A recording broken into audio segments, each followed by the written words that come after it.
नमस्कार दोस्तों, आज हम बात करने वाले हैं एक ऐसे जापानी कॉन्सेप्ट की जिसने पूरी दुनिया को खुश और लंबी जिंदगी का नया नजरिया दिया है, इकिगाई। जापान के ओकिनावा द्वीप को दुनिया के सबसे खुशहाल और लॉन्गेस्ट लिविंग लोगों का घर माना जाता है। यहाँ लोग 100 साल से ज्यादा जीते हैं, फिर भी जिंदगी से थके हुए नहीं लगते। सवाल यह है, आखिर उनका राज क्या है? इसी सवाल का जवाब है इकिगाई। इकिगाई का मतलब होता है सुबह उठने की वजह, वो कारण जिसकी वजह से आप हर दिन जीना चाहते हैं। वो चीज जो आपके दिल को खुशी देती है, आपके काम को अर्थ देती है और आपकी जिंदगी को दिशा देती है।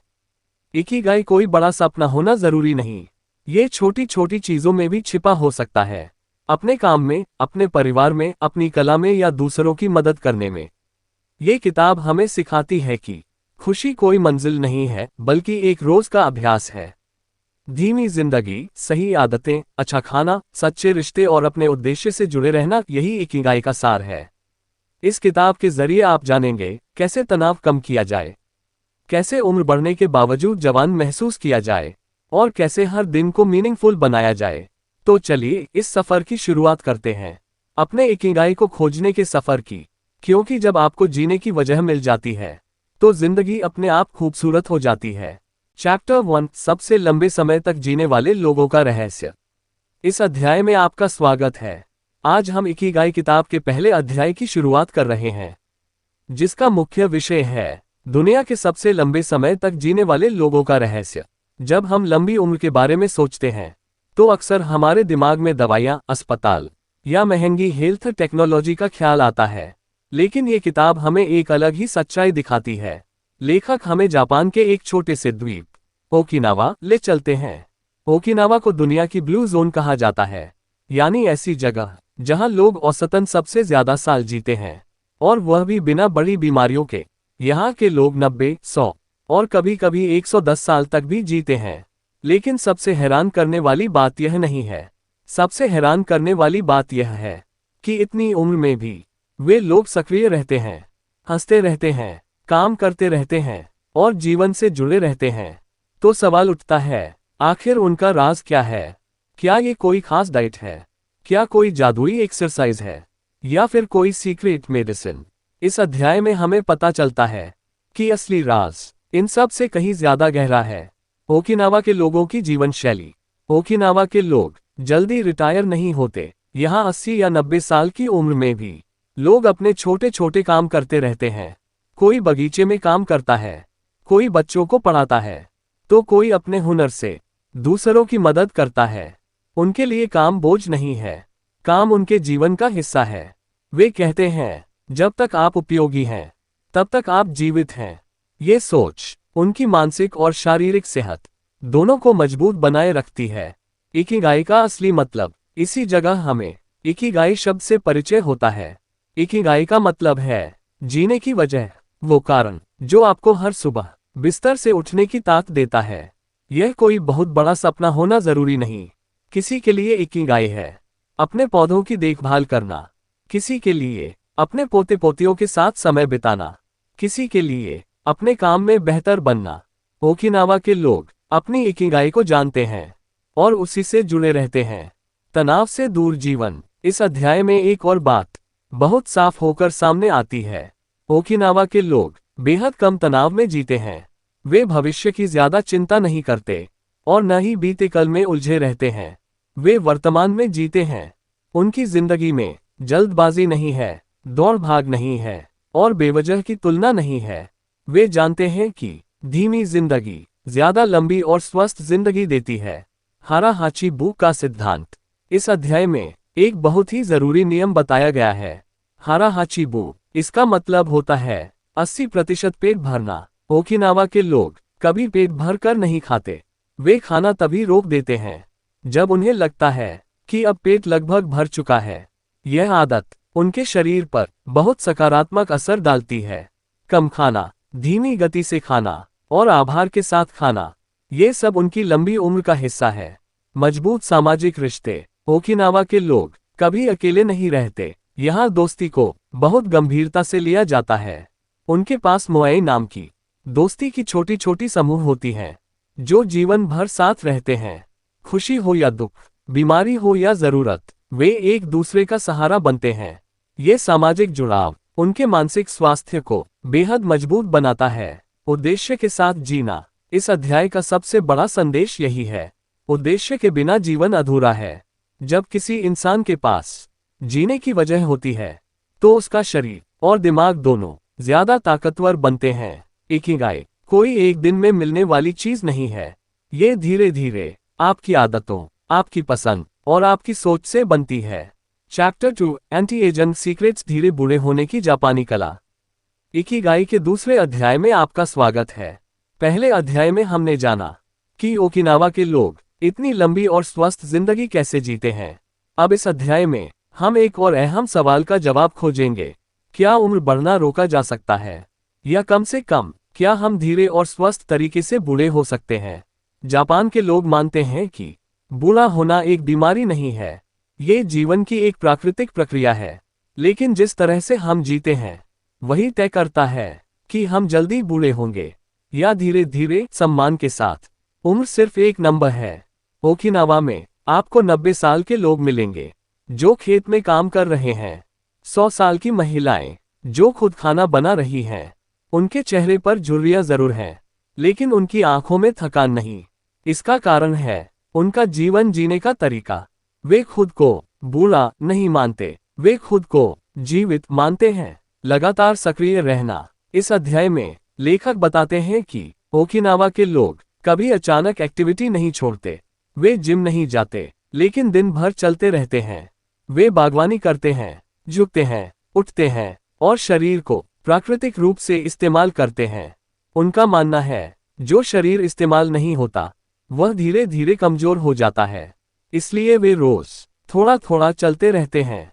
आराम और काम में संतुलन। ओकिनावा के लोग खुद को थकाते नहीं, लेकिन आलसी भी नहीं होते।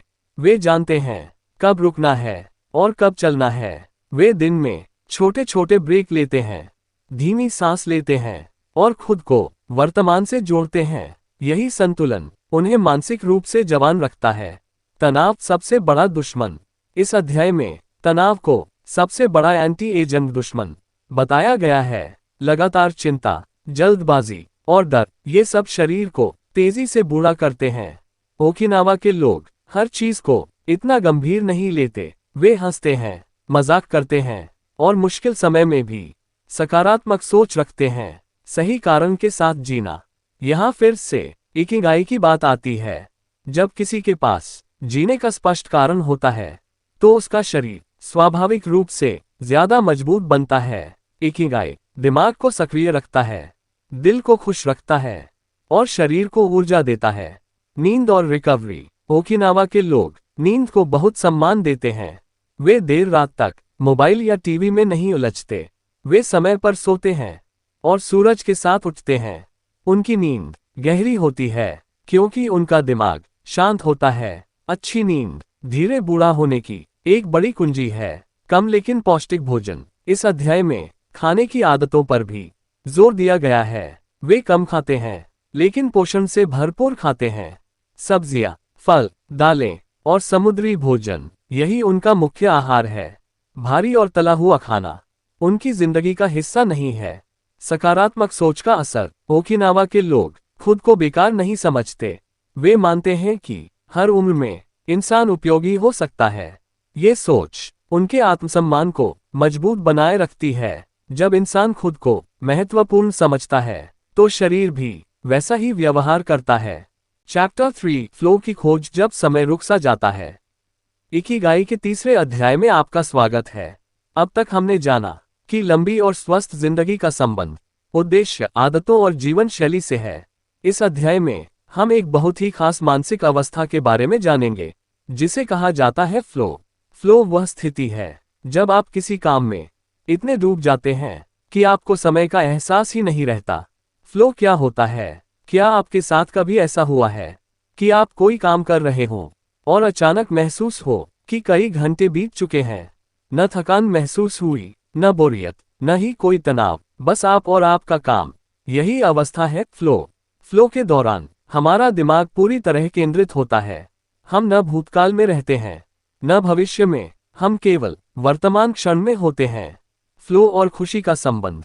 इस अध्याय में लेखक बताते हैं कि सच्ची खुशी आराम से नहीं बल्कि गहरे जुड़ाव से आती है। जब हम फ्लो में होते हैं तो हमारा दिमाग नेगेटिव सोच से दूर रहता है, तनाव कम होता है, आत्मविश्वास बढ़ता है और जीवन संतुलित लगता है। ओकिनावा के लोग अक्सर फ्लो में रहते हैं क्योंकि वे वही काम करते हैं जो उन्हें पसंद है और जिसमें वे अच्छे हैं। फ्लो पाने के लिए शर्तें। फ्लो अपने आप नहीं आता, इसके लिए कुछ शर्तें जरूरी होती हैं। पहली, काम चुनौतीपूर्ण होना चाहिए लेकिन बहुत ज्यादा कठिन नहीं। दूसरी, आपको उस काम में थोड़ी सी दक्षता होनी चाहिए। तीसरी, आपका ध्यान पूरी तरह उसी काम पर होना चाहिए। जब चुनौती और क्षमता संतुलन में होती हैं, तभी फ्लो पैदा होता है। मल्टीटास्किंग फ्लो की दुश्मन। इस अध्याय में मल्टीटास्किंग को फ्लो का सबसे बड़ा दुश्मन बताया गया है। एक साथ कई काम करना दिमाग को थका देता है। फ्लो केवल तभी आता है जब आप एक समय में सिर्फ एक काम करते हैं। ओकिनावा के लोग एक समय में एक ही काम करते हैं, पूरे मन से। छोटे लक्ष्य, गहरा फोकस।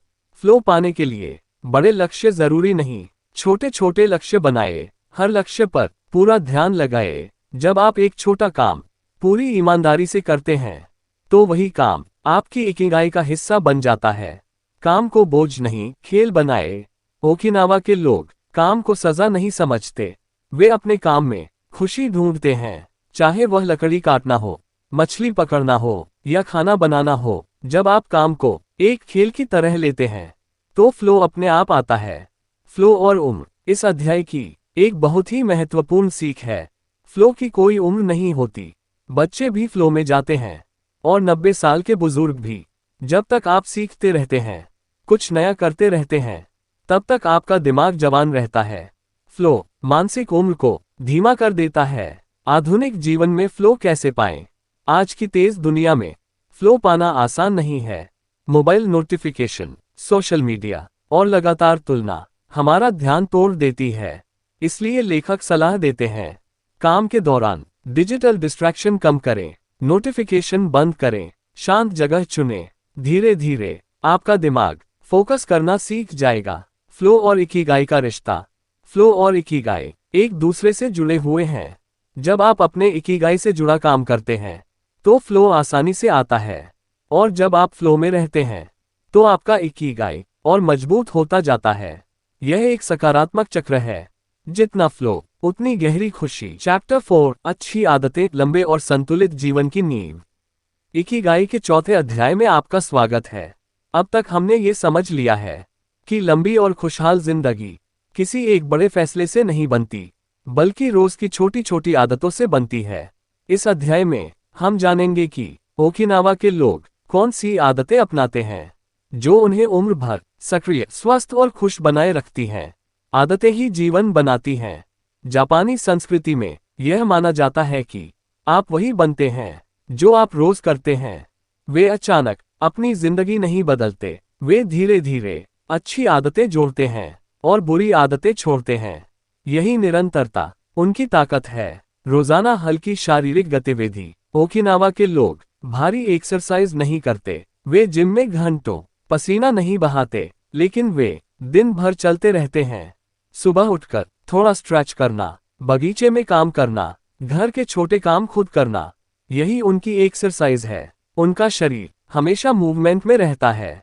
बैठने से ज्यादा चलने की आदत। इस अध्याय में एक बहुत जरूरी बात कही गई है। लंबे समय तक बैठना शरीर के लिए जहर है। ओकिनावा के लोग लंबे समय तक एक जगह नहीं बैठते, वे बार बार उठते हैं, चलते हैं और शरीर को सक्रिय रखते हैं। यह आदत जोड़ों, मांसपेशियों और दिल सबके लिए फायदेमंद है। सुबह की दिनचर्या। उनकी सुबह बहुत शांत होती है। जल्दी उठना, हल्की सांस की एक्सरसाइज और दिन की शुरुआत आभार के साथ करना, यह उनकी आदत है। वे दिन की शुरुआत भाग दौड़ से नहीं बल्कि शांति से करते हैं। इससे पूरा दिन संतुलित रहता है। मानसिक आदतें, सोच का असर। अच्छी जिंदगी सिर्फ शरीर से नहीं, दिमाग से भी बनती है। ओकिनावा के लोग नकारात्मक सोच को अपने ऊपर हावी नहीं होने देते। वे हर समस्या को सीखने का मौका मानते हैं। वे शिकायत कम करते हैं और स्वीकार ज्यादा। यही सोच उन्हें मानसिक रूप से मजबूत बनाती है। तुलना से दूर रहना। इस अध्याय में एक और गहरी सीख मिलती है। तुलना खुशी की दुश्मन है। ओकिनावा के लोग खुद की तुलना दूसरों से नहीं करते। वे अपने जीवन की गति खुद तय करते हैं। इससे ईर्ष्या, तनाव और असंतोष उनसे दूर रहता है। साधारण जीवन, गहरी संतुष्टि। उनकी जिंदगी बहुत साधारण होती है। कम सामान, कम दिखावा और ज्यादा संतोष। वे मानते हैं कि खुशी बाहर से नहीं, अंदर से आती है। जब इच्छाएं सीमित होती हैं, तो मन शांत रहता है। रिश्तों को रोज निभाना। ओकिनावा के लोग रिश्तों को अपने जीवन की आदत बनाते हैं। वे रोज दोस्तों से बात करते हैं, परिवार के साथ समय बिताते हैं और अकेलेपन को अपने पास नहीं आने देते। ये भावनात्मक जुड़ाव उन्हें अंदर से स्वस्थ रखता है। अनुशासन और लचीलापन। इस अध्याय में अनुशासन को बहुत अहम माना गया है, लेकिन यह कठोर अनुशासन नहीं है। यह ऐसा अनुशासन है जो जीवन को आसान बनाता है। वे नियम बनाते हैं, लेकिन जरूरत पड़ने पर खुद को माफ भी कर देते हैं। छोटी जीतों का महत्व। ओकिनावा के लोग छोटी उपलब्धियों को सेलिब्रेट करते हैं। वे हर दिन कुछ न कुछ अच्छा करने की कोशिश करते हैं। ये छोटी जीतें धीरे धीरे एक बड़ी संतुलित जिंदगी बनाती हैं। चैप्टर 5, सही भोजन, शरीर और मन को जीवित रखने की जापानी कला। इकिगाई के 5वें अध्याय में आपका स्वागत है। अब तक हमने जाना कि उद्देश्य, फ्लो और अच्छी आदतें हमारी जिंदगी को कैसे बेहतर बनाती हैं। लेकिन अब एक बहुत जरूरी सवाल आता है, हम क्या खाते हैं और कैसे खाते हैं। जापानी संस्कृति में खाना सिर्फ पेट भरने का जरिया नहीं है। खाना एक सम्मान है, एक ध्यान है और एक जीवन शैली है। खाना और लंबी उम्र का रिश्ता। ओकिनावा के लोग बहुत साधारण भोजन करते हैं, लेकिन यही सादगी उनकी सबसे बड़ी ताकत है। वे कम खाते हैं, लेकिन सही खाते हैं। उनका खाना शरीर को भारी नहीं बनाता, बल्कि ऊर्जा देता है। हारा हाची बु 80% नियम इस अध्याय का सबसे प्रसिद्ध सिद्धांत है। हारा हाची बु, इसका मतलब है 80% पेट भरते ही खाना रोक देना। ओकिनावा के लोग कभी भी पूरी तरह पेट भरकर नहीं खाते। वे भूख खत्म होने से पहले खाना बंद कर देते हैं। यह आदत पाचन को बेहतर बनाती है, शरीर को हल्का रखती है और उम्र बढ़ने की गति को धीमा कर देती है। धीरे खाने की कला। ओकिनावा के लोग धीरे धीरे खाते हैं। वे हर कौर को ध्यान से चबाते हैं। टीवी देखते हुए या मोबाइल चलाते हुए वे खाना नहीं खाते। जब आप ध्यान से खाते हैं, तो दिमाग को समय मिलता है ये समझने का कि पेट भर चुका है। भोजन में संतुलन। उनकी थाली में बहुत ज्यादा चीजें नहीं होती, लेकिन जो भी होती हैं, वे संतुलित होती हैं। सब्जियां, फल, दालें, टोफू और थोड़ा सा समुद्री भोजन। वे रेड मीट और ज्यादा चीनी से दूर रहते हैं। पौधों पर आधारित भोजन। ओकिनावा की डाइट ज्यादातर प्लांट बेस्ड होती है। सब्जियां उनके भोजन का मुख्य हिस्सा हैं। इससे शरीर को जरूरी पोषण मिलता है और सूजन कम रहती है। यही कारण है कि वहां दिल की बीमारी, डायबिटीज और मोटापा बहुत कम देखने को मिलता है। पेट नहीं, शरीर को सुनना। इस अध्याय में एक बहुत गहरी बात कही गई है। खाना आदत से नहीं, शरीर की जरूरत से खाना चाहिए। ओकिनावा के लोग भावनाओं में आकर नहीं खाते। वे तनाव, दुख या बोरियत में खाने का सहारा नहीं लेते। वे भूख और तृप्ति को समझते हैं। भोजन से पहले आभार। जापान में खाने से पहले लोग कहते हैं इतादाकिमासु। इसका मतलब है मैं इस भोजन के लिए आभारी हूँ। यह आदत खाने को एक पवित्र अनुभव बना देती है। जब आप आभार के साथ खाते हैं, तो मन शांत रहता है और भोजन और भी लाभदायक बन जाता है। कम लेकिन विविधता। ओकिनावा के लोग एक ही चीज बार बार नहीं खाते। वे कम मात्रा में अलग अलग चीजें खाते हैं। इससे शरीर को हर तरह का पोषण मिलता है और मन भी संतुष्ट रहता है। आधुनिक जीवन में ये कैसे अपनाएं? आज की तेज जिंदगी में हमें अक्सर फास्ट फूड और ओवरईटिंग की आदत हो जाती है। लेकिन इस अध्याय की सीख है, धीरे शुरू करें। थोड़ा कम खाना, थोड़ा धीरे खाना और खाने पर ध्यान देना। छोटे बदलाव बड़े परिणाम लाते हैं। खाना भी इकिगाई का हिस्सा।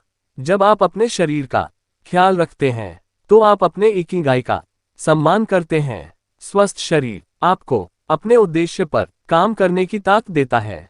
इसलिए खाना सिर्फ आदत नहीं, एक जिम्मेदारी है। चैप्टर 6 तनाव से मुक्त जीवन शांति ही असली ताकत है। इकिगाई के छठे अध्याय में आपका स्वागत है। अब तक हमने जाना कि उद्देश्य, फ्लो, आदतें और भोजन हमारी जिंदगी को कैसे आकार देते हैं। लेकिन आज हम बात करेंगे एक ऐसे विषय की जो आधुनिक जीवन की सबसे बड़ी चुनौती बन चुका है, तनाव। तनाव एक अदृश्य बीमारी। तनाव दिखाई नहीं देता, लेकिन इसका असर पूरे शरीर पर पड़ता है। ये नींद खराब करता है, भूख बिगाड़ता है और मन को अशांत कर देता है।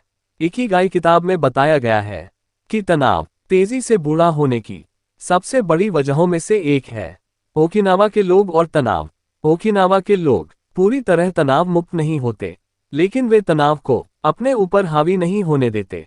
उनकी सबसे बड़ी ताकत है चीजों को स्वीकार करना। वे जानते हैं कि हर समस्या का समाधान हमारे हाथ में नहीं होता, और जो हमारे हाथ में नहीं है उसके लिए चिंता करना ऊर्जा की बर्बादी है। वर्तमान में जीने की कला। इस अध्याय में बार बार एक बात कही गई है, अधिकांश तनाव भूत या भविष्य से आता है। या तो हम बीते कल को लेकर पछताते हैं या आने वाले कल को लेकर डरते हैं। ओकिनावा के लोग वर्तमान में जीते हैं। वे आज क्या कर सकते हैं, इसी पर ध्यान देते हैं। यही आदत उनके मन को शांत रखती है। धीमी जिंदगी का महत्व। आधुनिक दुनिया हमें तेज दौड़ना सिखाती है, लेकिन जापानी दर्शन कहता है धीमा चलना ही सुरक्षित चलना है। ओकिनावा में लोग धीरे बोलते हैं, धीरे चलते हैं और धीरे निर्णय लेते हैं। इससे उनका दिमाग हमेशा संतुलन में रहता है। सांस तनाव से बाहर निकलने का रास्ता। इस अध्याय में सांस पर भी विशेष जोर दिया गया है। जब हम तनाव में होते हैं, हमारी सांस तेज और उथली हो जाती है। ओकिनावा के लोग गहरी और धीमी सांस लेते हैं। वे जानते हैं कि सांस को नियंत्रित करके मन को शांत किया जा सकता है। दिन में कुछ पल शांत बैठकर सिर्फ सांस पर ध्यान देना, यह एक सरल लेकिन शक्तिशाली आदत है। प्रकृति से जुड़ाव तनाव से मुक्त रहने का एक और बड़ा कारण है। प्रकृति के साथ समय बिताना। ओकिनावा के लोग समुद्र, पेड़, हवा और धूप के करीब रहते हैं। प्रकृति अपने आप में एक प्राकृतिक थेरेपी है। जब इंसान प्रकृति से जुड़ता है तो उसका मन अपने आप हल्का हो जाता है। भावनाओं को दबाना नहीं, समझना। इस अध्याय में एक बहुत महत्वपूर्ण बात कही गई है, भावनाओं को दबाना समस्या का समाधान नहीं है। ओकिनावा के लोग दुख, गुस्सा और चिंता को छुपाते नहीं हैं। वे बात करते हैं, दोस्तों से साझा करते हैं और मन हल्का करते हैं। यही वजह है कि वे अंदर से टूटते नहीं हैं। आभार की शक्ति तनाव का एक सबसे असरदार इलाज है। आभार जो हमारे पास है उसके लिए धन्यवाद देना मन को संतुलित करता है। ओकिनावा के लोग छोटी छोटी चीजों के लिए आभारी रहते हैं। खाना, दोस्ती, स्वास्थ्य और एक नया दिन, सब कुछ उनके लिए एक तोहफा है। इकिगाई और मानसिक शांति। जब किसी के पास अपनी इकिगाई होती है तो वह जीवन की अनिश्चितताओं से कम डरता है। उद्देश्य मन को स्थिर बनाता है। जब आपको पता होता है कि आप क्यों जी रहे हैं तो छोटी समस्याएं आपको हिला नहीं पाती। चैप्टर 7 रिश्तों की ताकत। अकेले नहीं, साथ चलना ही जीवन है। इकिगाई के 7वें अध्याय में आपका स्वागत है। अब तक हमने सीखा कि उद्देश्य, फ्लो, आदतें, भोजन और मानसिक शांति हमारी जिंदगी को कैसे बेहतर बनाते हैं। लेकिन आज हम एक ऐसे तत्व की बात करेंगे जिसके बिना लंबी और खुशहाल जिंदगी अधूरी है, रिश्ते। इंसान एक सामाजिक प्राणी है। इंसान अकेले जीने के लिए नहीं बना है।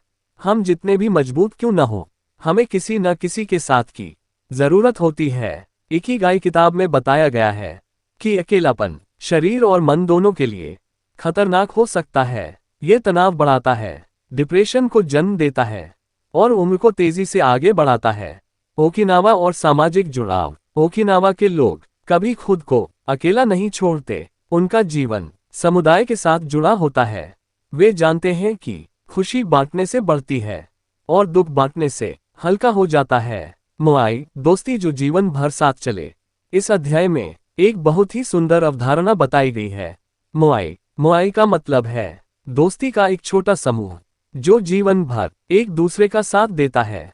ये दोस्त बचपन से लेकर बुढ़ापे तक एक दूसरे के साथ रहते हैं। खुशी हो, दुख हो, बीमारी हो या जरूरत, मोबाइल हमेशा साथ होता है। रिश्ते और मानसिक स्वास्थ्य, जब इंसान अपने मन की बात किसी से साझा करता है तो उसका बोझ आधा हो जाता है। ओकिनावा के लोग भावनाओं को अपने अंदर नहीं दबाते, वे बात करते हैं, हंसते हैं और रोते भी हैं, लेकिन अकेले नहीं। यही वजह है कि उनका मानसिक स्वास्थ्य बेहतर रहता है। उम्र और दोस्ती, इस अध्याय की एक बहुत गहरी सीख है। दोस्ती की कोई उम्र नहीं होती। ओकिनावा में 80 या 90 साल के लोग भी दोस्तों के साथ मिलते जुलते हैं। वे साथ बैठते हैं, बातें करते हैं और जीवन को हल्के मन से जीते हैं। यही जुड़ाव उन्हें अंदर से जवान बनाए रखता है। परिवार का महत्व, परिवार ओकिनावा के जीवन का केंद्र होता है। बुजुर्गों को अलग नहीं किया जाता, बल्कि सम्मान दिया जाता है।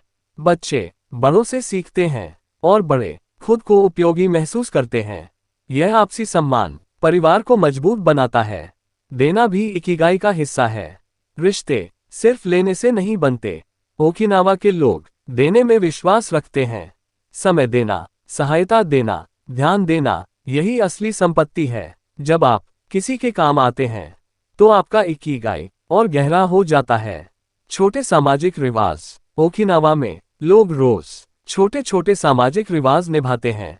पड़ोसी को नमस्ते कहना, किसी की मदद करना या बस मुस्कुरा देना, ये छोटी बातें रिश्तों को जिंदा रखती हैं। आधुनिक दुनिया में रिश्तों की कमी। आज की दुनिया में हम ऑनलाइन तो जुड़े हैं, लेकिन दिल से अक्सर दूर हैं। मोबाइल और सोशल मीडिया हमें व्यस्त तो रखते हैं, लेकिन जुड़ा हुआ महसूस नहीं कराते। यह अध्याय हमें याद दिलाता है कि असली रिश्ते स्क्रीन के बाहर होते हैं। अपने रिश्तों को कैसे मजबूत करें? लेखक कुछ सरल सुझाव देते हैं। नियमित संपर्क रखें, सुनने की आदत डालें, समय निकालें और दिखावे से दूर रहें। रिश्तों को परफेक्ट नहीं, सच्चा होना चाहिए। इकिगाई और रिश्ते, जब आपका इकिगाई दूसरों से जुड़ा होता है तो वह और शक्तिशाली बन जाता है। दूसरों की जिंदगी में थोड़ा सा भी अच्छा योगदान देना जीवन को अर्थ देता है। यही वजह है कि रिश्ते इकिगाई का एक अहम हिस्सा हैं। चैप्टर 8, जुनून और काम जीवन में अर्थ कैसे लाएं। इकिगाई के 8वें अध्याय में आपका स्वागत है। अब तक हमने सीखा कि उद्देश्य, फ्लो, आदतें, भोजन, मानसिक शांति और रिश्ते हमारी जिंदगी को कैसे संतुलित बनाते हैं। अब इस अध्याय में हम बात करेंगे काम और जुनून की, और यह समझने की कोशिश करेंगे कि काम कैसे हमारे जीवन को बोझ नहीं बल्कि अर्थ दे सकता है। काम से डर क्यों लगता है? आज की दुनिया में कई लोग अपने काम से खुश नहीं हैं। काम को सिर्फ पैसे कमाने का साधन समझ लिया गया है। इसी वजह से काम थकाने वाला, तनावपूर्ण और बोझ बन जाता है। लेकिन इकिगाई हमें एक अलग नजरिया देता है। ओकिनावा के लोग और काम। ओकिनावा के लोग काम को कभी बोझ नहीं मानते। वे रिटायरमेंट को जीवन का अंत नहीं समझते। उनके लिए काम का मतलब है उपयोगी बने रहना, चाहे उम्र 70 हो या 90। वे कुछ न कुछ करते रहते हैं। यही सक्रियता उन्हें अंदर से जिंदा रखती है। जुनून क्या होता है? जुनून का मतलब सिर्फ बड़ा सपना नहीं होता। जुनून वह काम है जिसे करते समय आप थकान भूल जाते हैं। वह काम जो आपको अंदर से संतुष्टि देता है। यह जरूरी नहीं कि वही काम आपकी नौकरी हो। कभी कभी जुनून एक शौक होता है, एक कला होती है, या दूसरों की मदद करने का तरीका होता है। काम और पहचान, इस अध्याय में एक महत्वपूर्ण बात कही गई है। आपकी पहचान सिर्फ आपकी पोस्ट या सैलरी नहीं है। आप कौन हैं, यह इस बात से तय होता है कि आप अपना काम किस भावना से करते हैं। जब आप काम में अर्थ जोड़ते हैं तो वही काम आपकी पहचान बन जाता है। धीरे धीरे बेहतर बनना, जापानी संस्कृति में एक अवधारणा है, काइज़ेन। काइज़ेन का मतलब है हर दिन थोड़ा बेहतर बनना। ओकिनावा के लोग एकदम परफेक्ट बनने की जल्दी नहीं करते। वे रोज छोटा सुधार करते हैं। यही निरंतरता उन्हें माहिर बनाती है और काम से गहरा जुड़ाव देती है। तुलना से दूर रहना, इस अध्याय में ये भी सिखाया गया है कि अपने काम की तुलना दूसरों से न करें। हर इंसान की यात्रा अलग होती है। जब आप दूसरों से तुलना करते हैं तो आपका जुनून धीरे धीरे खत्म होने लगता है। अपने काम पर ध्यान दीजिए और अपने विकास पर विश्वास रखिए। उम्र और सीखना। इकिगाई हमें सिखाता है कि सीखने की कोई उम्र नहीं होती। ओकिनावा में बुजुर्ग लोग भी नए कौशल सीखते हैं। वे मानते हैं कि जब तक इंसान सीखता है तब तक वह जवान है। सीखना दिमाग को सक्रिय रखता है और जीवन में उत्साह बनाए रखता है। काम में आनंद कैसे लाएं? लेखक कुछ सरल सुझाव देते हैं। अपने काम को छोटे हिस्सों में बांटें। हर हिस्से को पूरे ध्यान से करें। परिणाम से ज्यादा प्रक्रिया पर ध्यान दें। जब आप प्रक्रिया से प्यार करते हैं तो सफलता अपने आप पीछे आती है। इकिगाई और योगदान। काम तब इकिगाई बनता है जब वह सिर्फ आपके लिए नहीं बल्कि दूसरों के लिए भी फायदेमंद हो। दूसरों की जिंदगी में थोड़ा सा भी सकारात्मक असर डालना काम को अर्थ देता है। यही योगदान जीवन को सच में मूल्यवान बनाता है। चैप्टर 9 अपना इकिगाई कैसे खोजें, उद्देश्य को स्पष्ट करने की कला। इकिगाई के 9वें अध्याय में आपका स्वागत है। अब तक हमने लंबी उम्र, अच्छी आदतें, फ्लो, भोजन, शांति, रिश्ते और काम के बारे में जाना। अब समय है इस किताब के सबसे महत्वपूर्ण सवाल का। आखिर अपना इकिगाई कैसे खोजें? इकिगाई कोई जादू नहीं है। सबसे पहले एक बात समझना जरूरी है। इकिगाई कोई अचानक मिलने वाली जादुई चीज नहीं है। यह कोई एक दिन में स्पष्ट नहीं हो जाता। इकिगाई धीरे धीरे आपके अनुभवों, आपकी पसंद और आपकी जिंदगी से उभरता है। 4 सवाल जो रास्ता दिखाते हैं। इस अध्याय में लेखक 4 आसान लेकिन गहरे सवाल बताते हैं। पहला सवाल, आप क्या करना पसंद करते हैं? दूसरा सवाल, आप किस काम में अच्छे हैं? तीसरा सवाल, दुनिया को किस चीज की जरूरत है? और चौथा सवाल, आप किस काम से जीवन चला सकते हैं? जब ये चारों एक जगह मिलते हैं वहीं आपका इकिगाई छुपा होता है। जवाब तुरंत नहीं मिलेंगे। इन सवालों के जवाब तुरंत मिलना जरूरी नहीं। कई बार आपको प्रयोग करना पड़ता है, गलतियां करनी पड़ती हैं और सीखना पड़ता है। ओकिनावा के लोग धैर्य रखते हैं। वे मानते हैं कि जीवन खुद रास्ता दिखाता है अगर हम ध्यान से सुनना सीख लें। बचपन की ओर लौटिए। इस अध्याय में एक सुंदर सलाह दी गई है। अपने बचपन को याद कीजिए। बचपन में आप क्या करना पसंद करते थे? किस काम में समय का एहसास खो जाता था? अक्सर वहीं आपके इकिगाई के पहले संकेत मिलते हैं। तुलना से दूरी। इकिगाई खोजते समय सबसे जरूरी है तुलना से दूर रहना। आपका इकिगाई किसी और जैसा नहीं होना चाहिए। हर इंसान की यात्रा अलग होती है। जब आप दूसरों की सफलता अपना पैमाना बनाते हैं तो अपनी आवाज सुनना बंद कर देते हैं। छोटे कदम, बड़ा अर्थ। इकिगाई को पाने के लिए बड़े फैसले जरूरी नहीं, छोटे कदम काफी होते हैं। आज थोड़ा सीखना, आज थोड़ा बेहतर बनना, आज किसी की मदद करना। ये छोटे काम धीरे धीरे जीवन को दिशा देते हैं। डर और संदेह से दोस्ती। इस अध्याय में डर को दुश्मन नहीं माना गया है। डर इस बात का संकेत है कि आप कुछ नया करने की कोशिश कर रहे हैं। ओकिनावा के लोग डर से भागते नहीं, वे उसे स्वीकार करते हैं और फिर भी आगे बढ़ते हैं। इकिगाई और धैर्य। इकिगाई को समय लगता है। कभी कभी आपको लगेगा कि आप भटक रहे हैं, लेकिन यही भटकाव सीखने का हिस्सा है। धैर्य और निरंतरता इकिगाई के सबसे अच्छे साथी हैं। अपने इकिगाई को रोज जीना। इकिगाई सिर्फ सोचने की चीज नहीं है, इसे रोज जीना पड़ता है। अपने काम में, अपने रिश्तों में, अपने व्यवहार में। जब आपके छोटे फैसले आपके उद्देश्य से मेल खाते हैं तो जीवन संतुलित लगने लगता है। इकिगाई और खुशी। इस अध्याय की एक बहुत गहरी सीख है।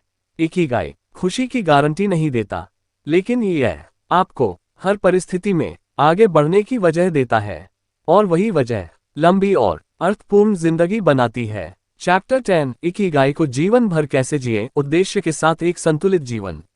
इकिगाई के अंतिम अध्याय में आपका स्वागत है।